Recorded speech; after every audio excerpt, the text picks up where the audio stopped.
Hi guys, అందరు ఎలా ఉన్నారు? ఇది మా గల్లీ వినాయకుడు అనమాట. చిన్న బొమ్మ అయినా బాగా గ్రాండ్ చేశారు. అలాగే ఈ బొమ్మ ఎంత ఖర్చు అయిందో నాకైతే తెలియదు. చేయడం అయితే బాగానే చేశారు. మా గల్లీలో వినాయకుడు ఇది బాగానే ఉంది. అలాగే దీని ఎంత ఖర్చు అయిందో నాకైతే తెలియదు.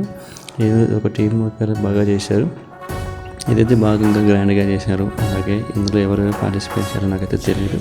ఇందులో ఎవరైనా చూస్తే కామెంట్ చేయండి. అలాగే అందరూ చూస్తున్నారని ఇందులో ఎంతమంది వచ్చారో ఏంటో నాకు